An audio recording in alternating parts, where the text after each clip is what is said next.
Halo semua, karena ada permintaan dari Stefanus Yuda Pramuda untuk membahas tentang pernikahan, jadi saya buatkan video ini. Nah, Stefanus punya 4 pertanyaan, dan keempat pertanyaan ini akan kita jawab sambil jalan. Oke, kita mulai aja ya.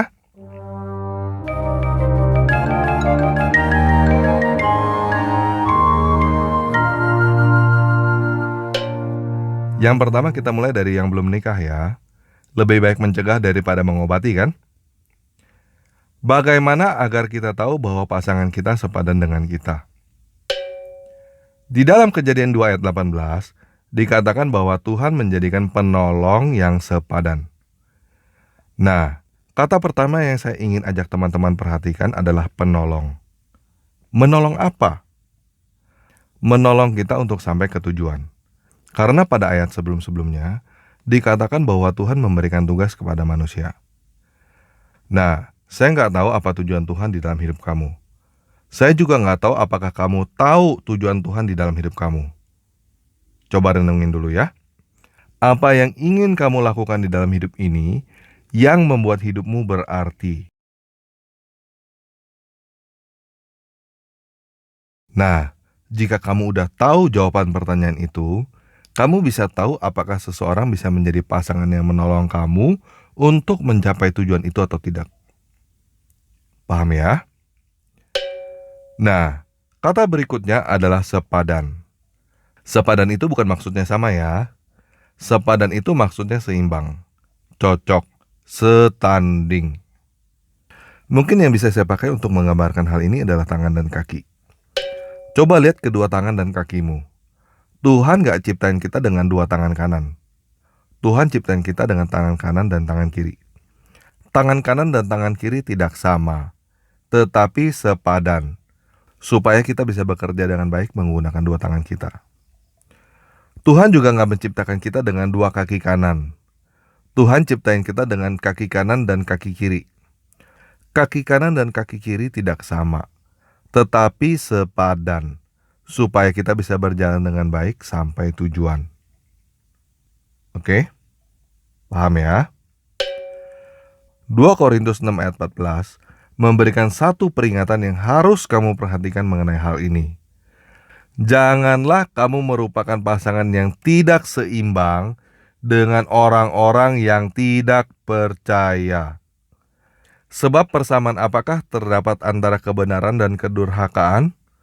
Atau bagaimanakah terang dapat bersatu dengan gelap? Jadi pilih pasangan yang satu tujuan, satu kepercayaan, dapat saling menolong dan mengisi kekurangan kamu. Ingat ya, kita berpasangan bukan untuk menjadi sama, tetapi untuk menjadi satu. Dan kamu harus ingat bahwa pernikahan adalah komitmen yang harus dibangun di atas dasar kasih. Kamu harus bertanya, apakah kamu bersedia mengasihi pasanganmu apapun yang terjadi? Jika kamu memilih pasanganmu karena cantik, apakah kamu akan tetap berkomitmen untuk mencintai dia walaupun dia sudah tidak cantik lagi? Jika kamu memilih pasanganmu karena kaya, apakah kamu tetap berkomitmen untuk mencintai dia walaupun dia udah gak kaya lagi? Paham ya? Oke, pertanyaan kedua. Apakah ada pernikahan yang dilakukan di gereja atas nama Tuhan, namun sebenarnya tidak dikehendaki Tuhan? Nah, Alkitab berkata bahwa Dia adalah Bapa. Jadi saya mau menjawab kamu dengan sudut pandang saya sebagai seorang bapa. Saya mempunyai keinginan supaya anak-anak saya mendapatkan pasangan yang terbaik bagi anak lelaki maupun anak perempuan saya. Kita ingin agar anak-anak kita hidup berbahagia bersama pasangannya. Ada orang tua yang mungkin berusaha menjodohkan, namun tidak semua orang tua seperti itu. Ada yang membebaskan anak-anaknya menentukan pasangannya sendiri. Orang tua yang menjodohkan anaknya, bila anaknya bersikeras untuk menolak jodohnya itu, maka pada akhirnya orang tua akan mengalah, mengikuti kemauan anaknya. Orang tua yang membebaskan anaknya menentukan pasangannya sendiri, tetap pasti ada kalanya memberikan komentar apakah dia senang atau tidak dengan pasangan yang dipilih anaknya itu. Nggak mungkin orang tua berkata, terserah, bodoh amat, gua nggak peduli. Orang tua yang benar nggak seperti itu. Kalau orang tua melihat pasangan kamu ada yang nggak beres, pasti akan kasih tahu kamu.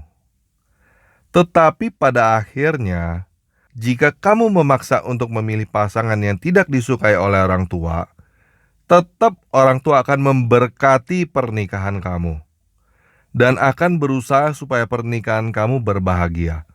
Walaupun orang tua kamu nggak suka terhadap pasangan kamu, dia akan menerima orang itu karena kamu. Saya percaya bahwa Tuhan adalah orang tua yang jauh lebih baik daripada kita. Dia memberikan kita syarat dan ketentuan, tetapi pada akhirnya dia membebaskan kita untuk memilih dengan segala konsekuensinya. Walaupun Tuhan tidak suka dengan pilihan kita, saya percaya Tuhan tetap memberkati. Dan Tuhan ingin agar kita menjadi dewasa dan bertanggung jawab atas keputusan kita. Oke? Pertanyaan berikutnya yang ketiga, apakah kita tidak boleh bercerai walaupun misalnya kekerasan dalam rumah tangga? Nah, mengenai pertengkaran, saya mau sharing ke kamu begini. Di sepanjang hidup saya belum pernah bertemu pasangan yang tidak pernah bertengkar sama sekali. Orang bertengkar alasannya macam-macam. Apapun bisa menjadi bahan pertengkaran. Cara bertengkar juga macam-macam. Ada yang diam-diaman, sampai ada yang pukul-pukulan. Nah, saya mau ambil contoh saya sendiri. Saya tahu bahwa saya bukan orang yang rapi. Kalau saya memilih pasangan yang tidak rapi juga seperti saya, kacau kan? Itu sebabnya saya tidak memilih istri yang sama tidak rapinya seperti saya. Saya memilih istri saya, salah satunya karena istri saya adalah orang yang rapi. Nah, setelah menikah, karena istri saya adalah orang yang rapi, dia stres karena melihat saya nggak rapi. Akibatnya dia marah-marah kalau saya nggak rapi. Ini adalah konsekuensi saya atas pilihan saya sendiri. Kalau saya berusaha merubah dia, berarti saya juga harus menerima konsekuensinya apabila dia menjadi orang yang tidak rapi. Jika saya paksakan dia akan menjadi orang yang lain. Menjadi orang yang berbeda dengan orang yang dulu saya suka. Apakah akan lebih baik? Belum tentu. Segala sesuatu ada konsekuensinya. Kelebihan seseorang adalah kekurangan dia. Kekurangan seseorang adalah kelebihan dia. Tergantung kita melihatnya dari sudut pandang yang mana. Paham ya? Nah, tadi kita udah bahas bahwa pasangan kita itu sepadan. Salah satu artinya adalah setanding. Ketika kita melihat bahwa pasangan kita keras, kita seharusnya sadar bahwa sebenarnya kita juga sekeras itu. Ketika kita melihat bahwa pasangan kita berbuat salah, kita seharusnya sadar bahwa ada bagian kita di dalam kesalahan itu. Jadi kendala di dalam rumah tangga pasti ada. Tergantung bagaimana kamu memandangnya dan bagaimana cara kamu mengatasinya. Jika tidak sesuai dengan harapan kamu, mungkin cara kamu salah. Atau cara pandang kamu salah. Coba ubah cara pandang kamu. Mengubah cara pandang adalah hal yang termudah yang dapat kita lakukan. Dan itu bisa mengubah segalanya. Contoh, banyak orang yang melihat pasangan lain yang kelihatannya bahagia, mereka berpikir, coba ya pasangan saya seperti orang itu. Nah, itu adalah sudut pandang yang salah. Rumput tetangga kelihatannya lebih hijau. Itu cuman kelihatannya doang. Kenyataannya belum tentu begitu. Dan kamu tidak melihat bagaimana orang itu membuat rumputnya begitu hijau. Kamu nggak lihat bagaimana jerih payah orang itu merawat dan mengusahakan kebunnya. Jadi kalau kamu mau kehidupan kamu lebih baik, kamu harus merawat dan mengusahakannya. Belajar dari orang-orang yang sudah berhasil merawat dan mengusahakan hidupnya. Kamu harus berusaha supaya kehidupanmu lebih baik. Nah, bagaimana kalau kita udah salah pilih pasangan? Atau udah gak ada kesamaan lagi di antara kita dengan pasangan kita? Begini, setiap dari kita pasti ada kalanya merasa salah pilih pasangan dan merasa udah gak ada kesamaan lagi. Apa yang kamu percaya? Jika kamu percaya kamu salah pilih pasangan, maka kamu salah pilih pasangan. Jika kamu percaya bahwa kamu tidak salah pilih pasangan, maka kamu tidak salah pilih pasangan. Jika kamu percaya sudah tidak ada kecocokan lagi dengan pasangan kamu, maka kamu sudah tidak ada kecocokan lagi dengan pasangan kamu. Jika kamu percaya masih ada kecocokan dengan pasangan kamu, maka kamu akan menemukan kecocokan dengan pasangan kamu itu. Pernikahan adalah komitmen. Ketika kamu merasa salah pilih pasangan atau merasa udah gak cocok, ingatlah komitmen pernikahan kamu. Ketika kamu belum menikah, kamu bisa dengan mudah ngomong I love you. Ketika kamu di dalam pernikahan, itu adalah saatnya kamu membuktikan cinta kamu itu beneran atau gombal. Kalau kamu benar-benar mencintai pasangan kamu akan berkorban buat dia.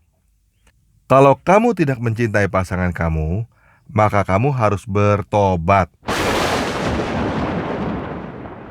Karena Tuhan memberikan perintah. Ingat ya, perintah, bukan saran. Tuhan telah memberikan perintah kepada kamu untuk mencintai pasangan kamu seperti Tuhan mencintai kamu. Perintah mencintai pasangan lebih daripada mencintai dirinya sendiri. Karena Tuhan telah memberikan nyawanya untuk kita, berarti kita juga wajib memberikan nyawa kita untuk pasangan kita.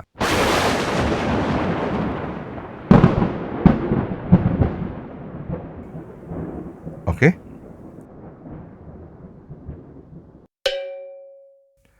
Pertanyaan keempat, kalau kita salah pilih pasangan, misalnya menikah dengan yang tidak seiman, apakah kalau bercerai lalu menikah lagi dengan yang seiman, akan tetap dianggap berzina? Sebelum saya menjawab pertanyaan ini, saya mau mengajak teman-teman membaca Ayub 35 ayat 5-8. Arahkan pandangan kamu ke langit, dan lihatlah. Perhatikan awan-awan yang lebih tinggi daripada kamu. Kalau pelanggaran kamu banyak, apa yang kamu perbuat terhadap dia? Jikalau kamu benar, apa yang kamu berikan kepada dia? Atau apa yang dia terima dari tangan kamu? Hanya orang seperti kamu yang dirugikan oleh kefasikan kamu, dan hanya anak manusia yang diuntungkan oleh kebenaran kamu. Ngerti gak teman-teman maksudnya? Ketika Tuhan berkata jangan berzina, itu bukan buat kepentingan dia. Itu buat kepentingan kamu sendiri. Untuk kebaikan kamu sendiri. Ketika kamu berzina, kamu yang kena penyakit, bukan Tuhan. Pasanganmu yang kena ketularan penyakit. Bahkan mungkin anak-anakmu yang akan kena ketularan penyakit karena kamu. Oke? Paham ya? Nah, Yesus berkali-kali bertemu dengan orang-orang yang berzina. Bahkan sampai ada yang hampir ditimbukin batu sampai mati. Apa yang Yesus katakan kepada mereka? Dosamu sudah diampuni. Jangan berbuat dosa lagi. Saya percaya itu juga yang Yesus katakan kepada orang-orang yang sudah terlanjur bercerai dan menikah lagi. Dosamu sudah diampuni. Jangan berbuat dosa lagi. Maksudnya jangan bercerai lagi. Udah cukup. Jangan ulangi kesalahan lagi. Dosamu udah diampuni. Yesus adalah kabar baik, bukan kabar buruk. Dia datang untuk memberikan pengampunan, bukan hukuman. Dan dia juga mau kita mengampuni, bukan menghukum. Bagaimanapun juga keadaan kamu sekarang, ini saatnya kamu mulai meletakkan kasih Kristus, cintanya Yesus kepada kamu, sebagai dasar di dalam kamu menjalankan kehidupan kamu. Sebagai alasan kamu untuk mencintai pasangan kamu. Kamu mencintai pasangan kamu karena Yesus udah lebih dulu mencintai kamu. Tuhan udah mengampuni kamu. Tuhan juga udah mengampuni pasangan kamu. Oleh sebab itu, kamu juga harus mengampuni diri kamu sendiri. Dan kamu harus mengampuni pasangan kamu. Dan jangan berbuat dosa lagi. Oke, sekian video kali ini. Yesus Kristus penguasa kita, mencintai kita semua.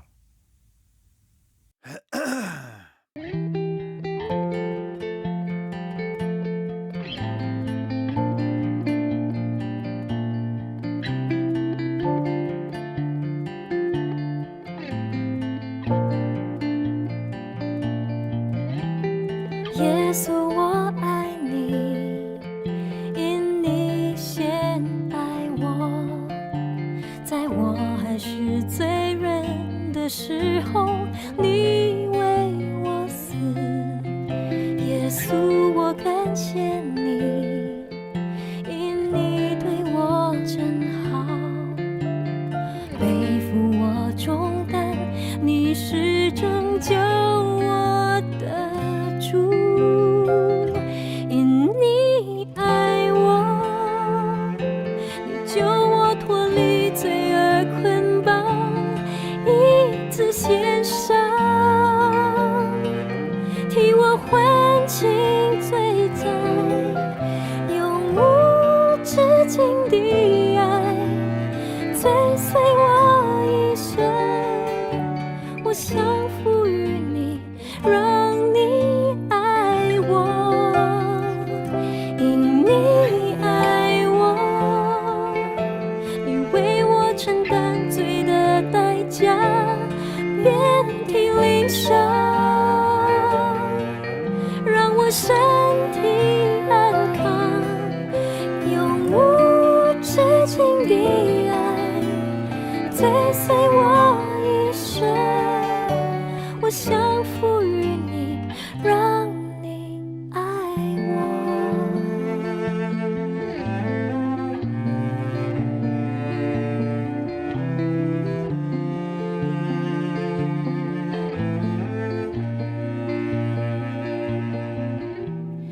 耶稣，我属你，因你救赎我，你的恩惠时刻保护我，心靠你。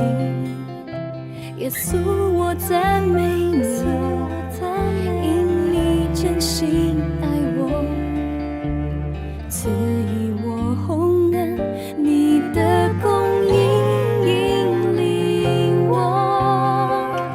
因你爱我，你救我脱离罪恶捆绑，一次献上，替我还清罪债，永无止境的爱追随我一生，我降服于你，让你爱我。因你爱我，你为我承担罪的代价，遍体鳞伤，让我身体安康，永无止境的爱追随我一生，我降服于你，让你爱我。永无止境的爱追随我一生，